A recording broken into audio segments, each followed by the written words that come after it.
नमस्कार बच्चों, हमारे पद्य भाग को हमने वापस शुरू किया था, जिसमें कबीर के बारे में हमने चर्चा की थी और कबीर का काफ़ी कुछ परिचय हमने प्राप्त कर लिया था। थोड़ा परिचय बाकी था जो हम आज देखें। कल मैंने बताया था कि हजारी प्रसाद द्विवेदी कबीर के बारे में कहा था। क्या कहा था कबीर को? वाणी का डिक्टेटर। डिक्टेटर का मतलब क्या होता है? तानाशाह। मतलब उनको जिसको जो कहना होता वो कहकर रहते थे कबीर। आदमी वैसे तो संकोच करता है कि भाई ये बड़ा आदमी है, ये है, वो है, इसको क्या कहे, नाराज़ हो जाएगा। लेकिन कबीर ने किसी की नाराज़गी की परवाह नहीं की। जिसको जो कहना था साफ साफ कहा है। जैसे हिंदू और मुसलमान, ये दो लोग ही ज़्यादा थे, दो संप्रदाय थे देश में। तो यदि कोई गलती हिंदुओं से हुई है तो हिंदुओं को डांटा है कबीर। यदि हिंदुओं से कोई गलती हुई है, हिंदुओं में कोई, हिंदू धर्म में कोई कमी थी तो हिंदुओं को डांटा है, हिंदुओं को समझाया है। और यदि इस्लाम में, मुसलमानों में कोई कमी थी तो मुसलमानों को डांटा है, समझाया है। ऐसा नहीं है आज के राजनेताओं की तरह कि उन्होंने हिंदुओं का पक्ष ले लिया या मुसलमानों का पक्ष ले लिया। मतलब जिसकी कमी है, जिसकी गलती है, उसको ही डांटा है, समझाया है, शिक्षा दी है, प्रेरणा दी है। पक्षपात नहीं किया। सब उनका झुकाव हिंदुओं की तरफ ज़्यादा हो या मुसलमानों की तरफ, ऐसा कहीं कुछ नहीं था। जैसे हिंदू लोग मंदिर में जाते हैं और मंदिर में जाकर क्या करते हैं? पूजा करते हैं। काय की?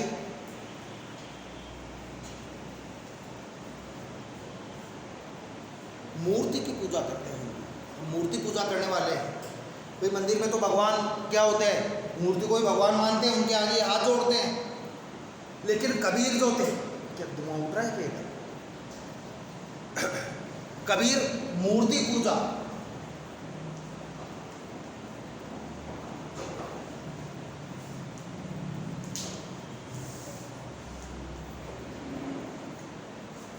मूर्ति पूजा के विरोधी थे कबीर। वो कहते थे कि मूर्ति पूजा नहीं करनी चाहिए, क्योंकि मंदिर में जाकर हम मूर्ति की पूजा करते हैं। मूर्ति काहे की बनी होती है?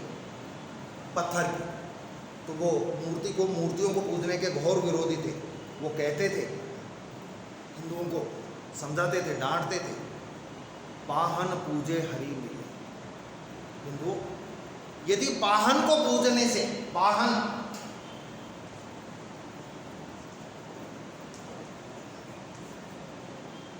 पत्थर को पूजने से, पाहन पूजे, पत्थर को पूजने से यदि हरि मिले, भगवान मिल जाए। भाई तुम लोग मंदिर में जाते हो हिंदू, और मंदिर में जाकर क्या करते हो? मूर्ति की पूजा करते हो। मूर्ति काहे की बनी होती है? पत्थर की। यदि पत्थर को पूजने से, पाहन को पूजने से यदि हरि मिले, भगवान मिल जाए, पत्थर को पूजने से ही यदि भगवान मिल जाए, तो मैं पूजूं पहाड़, तो मैं पहाड़ की पूजा करूं। कबीर कह रहे हैं कि यदि पत्थर को पूजने से भगवान मिल जाए तो मैं छोटे मोटे पत्थरों को नहीं पूजूं। किसकी पूजा करूं मैं? पहाड़ की। खूब ऊंचे ऊंचे पर्वत होते हैं, खूब ऊंचे पर्वत होते हैं, खूब ऊंचा पर्वत होता है, बड़े बड़े पत्थर होते हैं, उनकी पहाड़ की पूजा करूं मैं, कि एक बार में ही सारे देवी देवता मिल जाए। तुम तो एक छोटे से पत्थर की पूजा करते हो मंदिर में जाकर। मैं पहाड़ की पूजा करूं। पाहन पूजे हरि मिले तो मैं पूजूं पहाड़। हिंदू कहेंगे नहीं साहब कबीर जी, हम तो पत्थर मंदिर में जाकर मूर्ति की पूजा करेंगे, मूर्ति वाले पत्थर को ही पूजेंगे। तो कबीर उनको समझाते हुए कह रहे हैं कि यदि तुमको पत्थर ही पूजना है, ताते चाकी में, उससे तो चाकी का जो पत्थर है, पहले हाथ से चक्की चलाई जाती थी ना, देखी हो आपने कभी? देखिए क्या? हाथ वाली चक्की औरतें चलाती थी घर में। ताते चाकी बली। यदि तुमको पत्थर ही पूजना है तो पत्थर की पूजा करते हो, तो मूर्ति वाले पत्थर के बजाय तो चाकी के पत्थर की पूजा करो। पीस खाए संसार, जिससे संसार के लोग पीस कर कम से कम अपना पेट तो भरते हैं। झूठी मूर्ति पूजा करने से क्या मतलब है? हिंदुओं को डांटा मूर्ति पूजा के लिए। मूर्ति पूजा के घोर विरोधी थे कभी।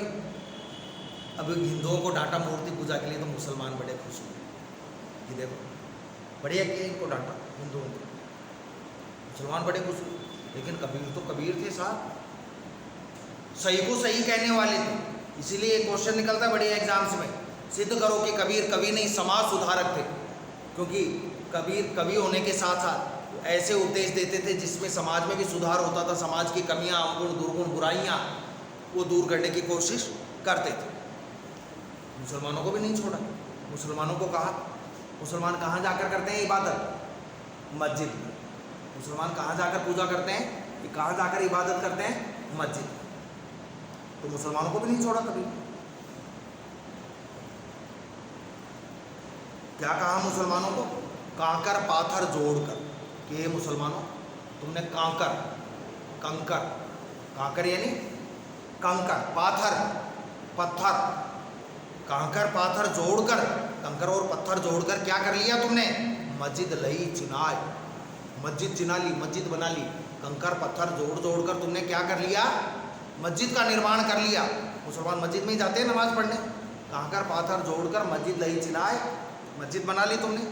और उस मस्जिद में जाकर ताचड़ मुल्ला बांग दे, उस मस्जिद में जाकर मुल्ला मौलवी बांग लगाता है।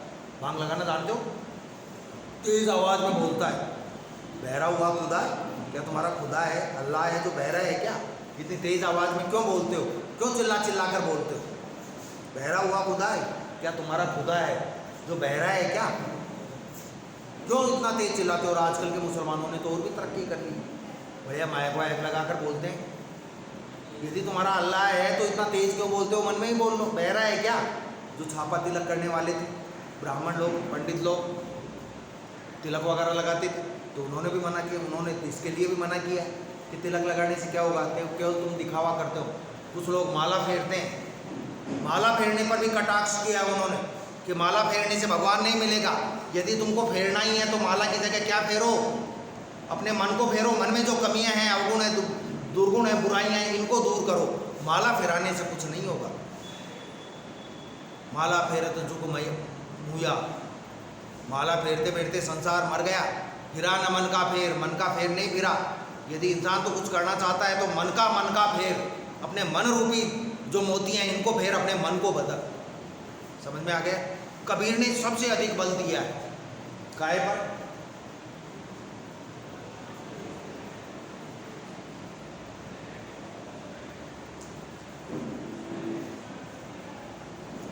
गुरु भक्ति पर बल दिया है। कबीर ने सबसे अधिक बल काय पर दिया है? आपने सुना होगा कबीर का एक दोहा, एक साखी, गुरु गोविंद दोऊ खड़े। सुना है क्या? गुरु गोविंद दोऊ खड़े, काके लागू पाए, बलिहारी गुरु आपने, गोविंद दियो मिलाए। गुरु और भगवान में से कबीर किसको बड़ा मानते थे? गुरु। गुरु और भगवान में से कबीर किसको बड़ा मानते थे? गुरु को मानते थे। क्यों? क्योंकि शिष्य तो अज्ञानी होता है, उसको ज्ञान नहीं होता, जानकारी नहीं होती। तो शिष्य को ज्ञान कौन देता है? जानकारी कौन देता है? भगवान तक पहुंचने का मार्ग कौन बताता है? गुरु। गुरु गोविंद दो खड़े, काके लागू पाए। कबीर कहते हैं कि भाई मेरे सामने एक बार गुरु और भगवान दोनों खड़े थे, तो मेरे सामने एक यक्ष प्रश्न उत्पन्न हो गया, एक कठिन समस्या उत्पन्न हो गई कि मैं किसको प्रणाम करूं पहले।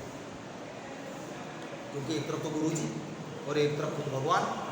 समस्या ये हो गई कि पहले किसको प्रणाम करूं? जिसको पहले प्रणाम कर दूं तो दूसरा नाराज, मेरे को तो प्रणाम किया ही नहीं पहले। तो कबीर ने दिमाग लगाया, कबीर ने सोचा और फिर वो किया। बलिहारी गुरु आपने, हे गुरु जी आपकी बलिहारी है, मैं आपके ऊपर न्यौछावर हो जाना चाहता हूँ। गोविंद दियो मिलाए, गोविंद से मिलने का मार्ग आपने बता दिया। क्योंकि भगवान तक पहुँचने का रास्ता किसने बताया? यदि गुरु नहीं होता तो क्या शिष्य भक्त भगवान तक पहुँच जाता? नहीं पहुँचता। तो भगवान बड़ा हुआ या गुरु बड़ा हुआ? एक जगह तो लिखा है उन्होंने गुरु के गुणों के बारे में। गुरु में कितने गुण हैं?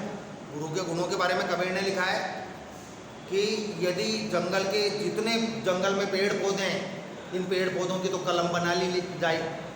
जंगल में जो पेड़ पौधे हैं ना, उनकी तो क्या बना ली जाए? कलम, पेन, लेखनी सब बन रहा है। और ये धरती है, पूरी धरती, भारत नहीं पूरी दुनिया की धरती, इसको कागज बना लिया जाए। कागज को बड़ा हो गया, पूरी दुनिया की धरती को कागज बना लिया। जितनी जमीन है पूरी को कागज बना लिए। और जंगल में जितने पेड़ पौधे हैं उनकी क्या बना लें?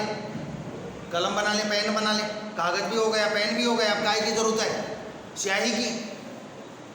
सब संबंध मसी करूं, जितने समुद्र हैं सब समुद्रों में जो जल है उसकी स्याही बना लूं। अब तो तीनों चीज़ हो गई। क्या क्या?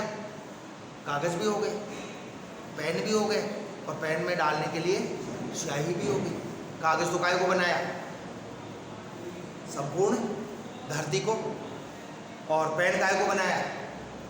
जंगल में जितने पेड़ पौधे हैं उन सब की कलम बना ली। स्याही काय की बनाई? समुद्रों में जितना जल है उस पूरे जल की स्याही बना ली। खूब हो गए सामान। और फिर मैं यदि गुरु के गुणों को लिखने बैठूं तो भी गुरु में इतने गुण होते हैं कि वो नहीं लिखे जाएंगे।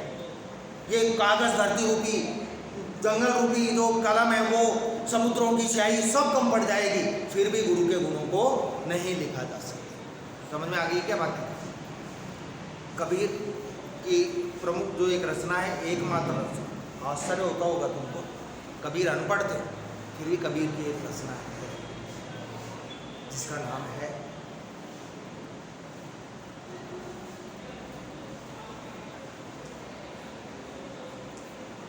बीजक। अब तुम्हारे मन में प्रश्न आएगा, साहब अनपढ़ आदमी कैसे लिख सकता है?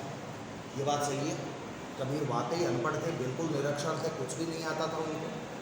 लेकिन ऐसा कहते हैं कि कबीर केवल उपदेश देते थे। एक जगह बैठ गए, खड़े हो गए, उनके आसपास लोग खड़े हो गए, बैठ गए, और कबीर उपदेश देते थे, केवल बोलते थे, ज्ञान की बात बताते थे। तो कबीर की मृत्यु के बाद जब कबीर मर गए तो कबीर के उपदेशों को एक जगह किया गया, और वो एक जगह कबीर के उपदेशों को करने वाले थे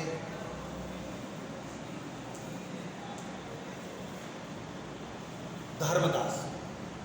कबीर की मृत्यु के पश्चात कबीर के शिष्य धर्मदास ने कबीर के उपदेशों को एक जगह करके उनको एक जगह लिख दिया, जिसका नाम क्या कहलाया? बीजक। अब सीधी सी बात आती है, बीजक किसकी रचना है? कबीर की। किसने लिखी बीजक? कब?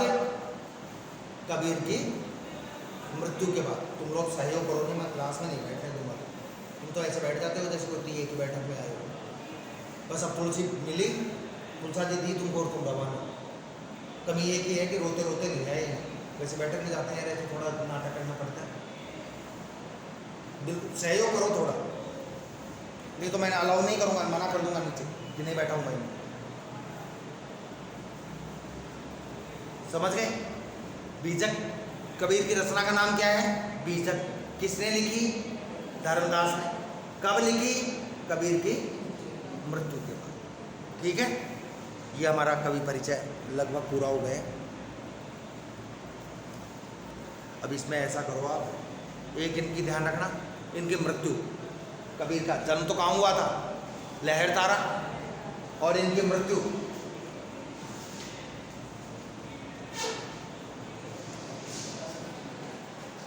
मगहर। इनकी मृत्यु कहाँ हुई थी? मगहर। इसके बारे में भी मैं एक बात बता दूं, दो जगह हैं। मगहर है, ये तो बस्ती जिले में है।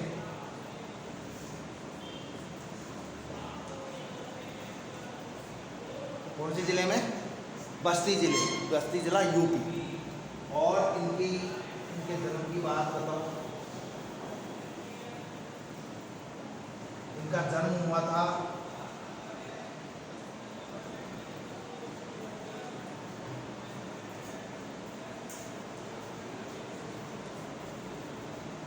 लहर तारा काशी। काशी के बारे में एक बात प्रसिद्ध है, काशी और मगहर के बारे में क्या प्रसिद्ध है कि जो आदमी काशी में मरता था, जो आदमी काशी में मरता था, वो सीधा मरने के बाद स्वर्ग जाता था। जो आदमी, कोई स्त्री पुरुष जो काशी में मरते थे, कितने भी पाप किए हों, कोई जयपुर में रहता है, खूब भयंकर पापी है, बहुत बड़ा पापी है, मरते टाइम यदि उसको घर वाले काशी ले जाए और वो काशी में मरे तो फिर वो स्वर्ग में जाएगा। ठीक है, ये कहा जाता है। कबीर का जन्म तो यहाँ हुआ, कबीर यहाँ जन्म तो मगहर में हुआ, और ये रहते थे काशी में। जब ये बीमार हुए, क्योंकि इनका तो एक ही तो उद्देश्य था, समाज को सुधारना। अरे मरने के बाद क्या होता है आदमी का, किसको पता है? काशी कहीं भी मरे आदमी कहाँ जाएगा? ऐसा गीता में लिखा है कि आत्मा होती है जो कभी भी नहीं मरती है, हाथों हाथ शरीर नष्ट होते ही आत्मा निकल जाती है और दूसरा रूप धारण कर लेती है। जैसे मनुष्य जैसे मनुष्य पुराने वस्त्रों को त्याग कर नए वस्त्र धारण करता है, वैसे ही आत्मा पुराने शरीर को छोड़कर नया शरीर धारण कर लेती है। हाथों हाथ इस शरीर से निकली और उस शरीर में प्रवेश कर जाती है, नया शरीर में चली जाती है। लेकिन एक मान्यता थी कि जो काशी में मरता है वो स्वर्ग में जाता है, और जो मगहर में मरता है वो नरक में जाता है। जब कभी बहुत बीमार हुए, बहुत ज़्यादा बीमार हुए, यहाँ तो रहते ही नहीं मगर में, तो कबीर के शिष्यों ने देखा कि यार गुरुजी तो मरेंगे, तो इनको कहाँ ले चलें, काशी ले चलें, काशी में मरेंगे तो क्या होगा, सीधे स्वर्ग में जाएंगे। तो कबीर को काशी ले गए। कबीर थोड़े ठीक हो गए, थोड़े कि यार मेरे को कहाँ ले आए, गुरुजी आपको काशी में ले आए हम, कि यार क्यों ना आए, कि हमने ऐसा सुना है कि जो मगर में मरता है वो तो नरक में जाता है और काशी में मरेगा वो स्वर्ग में जाएगा। तो आप मगहर में थे, वहाँ मर जाते तो आप तो नरक में चले जाते। तो कबीर ने कहा कि फिर भगवान क्या क्या रोल है, भगवान क्या क्या योगदान है। अरे मैं तो भगवान को तब मानूं कि जब मैं मरूं मगहर में और फिर मेरे को स्वर्ग में भेजे, तब भगवान का कोई योगदान है। यदि मैं मगहर में जाकर मरूं और नरक में चला गया तो फिर भगवान का क्या मतलब। ठीक है बच्चों, कल आपके मूल पाठ शुरू कर देंगे। धन्यवाद।